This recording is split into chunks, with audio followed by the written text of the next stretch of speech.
A very warm greetings to the 27th United Nations Climate Conference of the Parties taking place currently in Egypt. It is not a coincidence that this conference is taking place during this period when the Ogoni people and their supporters across the world are observing today, November 10th, a solemn day, a day of remembrance, a day of sorrow, of mourning, and yet a day of resolve, a day of courage, confidence, celebrating the life of Ken Saro-Wiwa that was taken away from the Ogoni people, from his family, and the rest of the world, the environmental world, the human rights world, the world of decency, on November 10th, 1995. 27 years today, and the 27th, session of the United Nations Conference meeting. Although the Ogoni people appear to have been forgotten by the international community, by the United Nations, by the different powers, especially the powers that were committed to usurping the oil, crude oil of the Ogoni people through the criminal enterprise of Royal Dutch Shell and the Nigerian government, alongside their other international collaborators. So, although Ogonis have been forgotten, although Ken Saro-Wiwa have been forgotten by the international community, by the United Nations, which of course is understandable because Ogoni is not a country, right? But must it be that any group of people, indigenous peoples, ethnic nations, ethnic nationalities across the world that doesn't have a country, that are forced into contraptions such as Ogoni is forced into Nigeria, must it be that because they are not countries of their own, they are not independent states of their own, they must die, they must be suppressed, they must be crushed by existing entities, countries, and corporations such as Shell, a non-state yet corporate entity, and of course, corporate actor on the international scene. The state actors, which of course Nigeria is one, happen to be those who wield so much power within the international system, within the international community, within United Nations in particular. Except during climate summits or conferences such as the one going on within this period that maybe ends on the 18th of November, except during such period when non-governmental entities, non-governmental climate and human rights, other non-profit, community-based, people-based organizations happen to have the opportunity to mix up in such an environment, to network and tinker the way forward in terms of climate experiences and other global calamities, ways to prevent them, except at such times. The United Nations is designed solely for so-called nation states. Therefore, the so-called non-intervention clause, which prohibits other countries from meddling into the so-called local affairs of other countries, even when such countries, which happen to be signatories to United Nations Charter and other treaties, even when they are suppressing, destroying, and even committing genocide against their own people. The United Nations sit back the same way it did when Ken Saro-Wiwa and 8 other Ogonis were murdered on November 10th, 1995, 27 years today. Okay? But to the point, my message to the conference today, my message to the climate conference is that you please remember the Ogoni people. In your deliberation, remember Ken Saro-Wiwa. Remember that Ken Saro-Wiwa and 8 of his brothers, 8 of his kinsmen, were murdered by hanging by Shell Oil, Shell Petroleum, Royal Dutch Shell, and the Nigerian government, their international collaborators, for exposing pollution, excessive and deadly pollution in Ogoni. Ken Saro-Wiwa foresaw the climate crisis today. Of course, there have been signs of the kind of calamity that the world is facing today and may be facing, going forward in terms of climate change or global warming. We saw the level of flooding recently in Pakistan. We have seen what's happening in America, in Florida, just yesterday, having endured a very severe hurricane. Few weeks back, there is obvious sea level rise caused by the overheating of the water system. Call it the river system, the ocean, you name it. It is caused by climate change. It is caused by global warming, call it. It is caused by the excessive burning of fossil fuel, which companies such as Shell are liable for their reckless operations.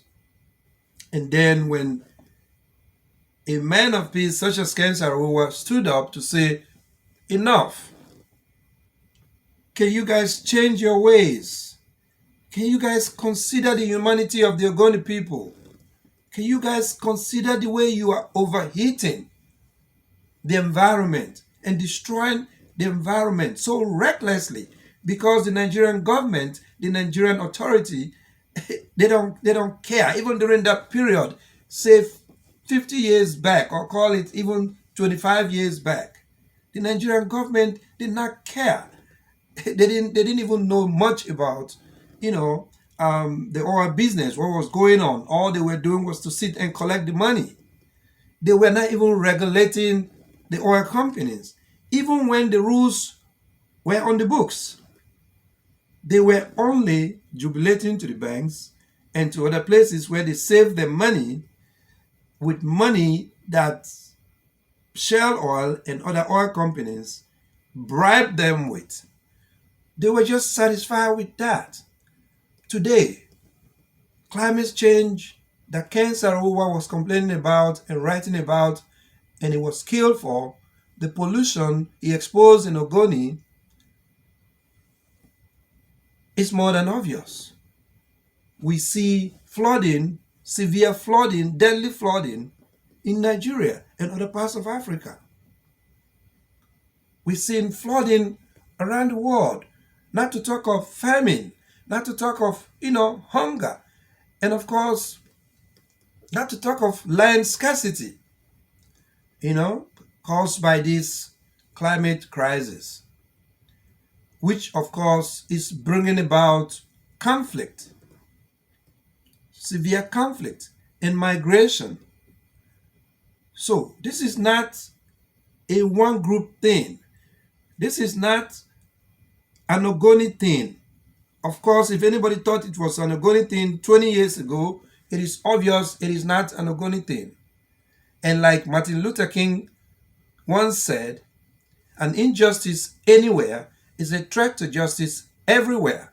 So whether it is environmental injustice that was perpetrated and is still being perpetrated against the Ogoni people, whether it is human rights and other kinds of injustices, once it affects the Ogoni people, it doesn't stop there.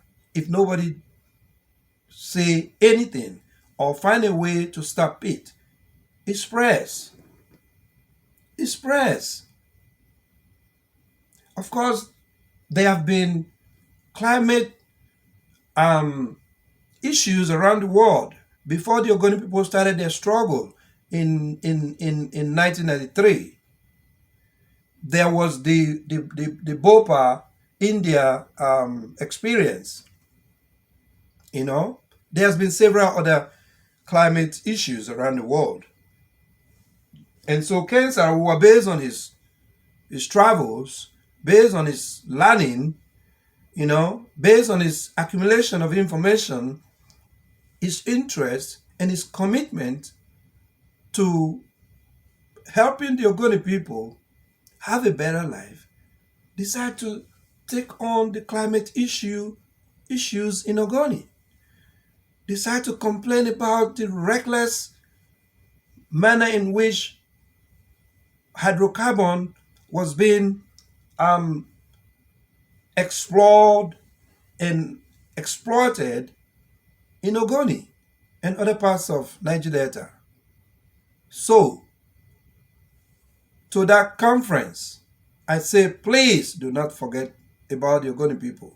Do not forget about the murder, the unjust hanging of Ken Saro-Wiwa and 8 other Ogoni people.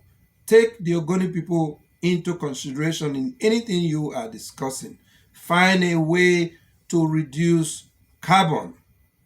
Find a way to reduce carbon. Let there be discussion and agreement, because this thing is real. It is not a joke. It's not an abstraction.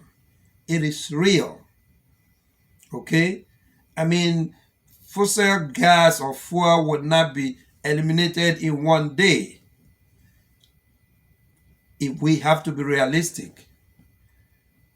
But while we are finding measures by which, gas flaring and other things causing this, pollution to stop or reduce, and looking for alternative sources of energy,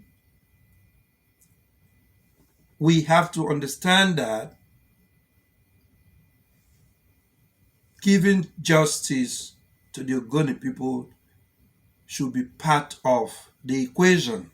Giving justice to the Niger Delta people of Nigeria should be part of the equation. Giving justice to other people around the world who have suffered environmental pollution, deliberately orchestrated by these international oil companies that make this money in billions and ship to their places, to their countries, for the betterment of their communities and leaving these polluted areas, leaving this polluted land in total mess, there is that need for justice to be served.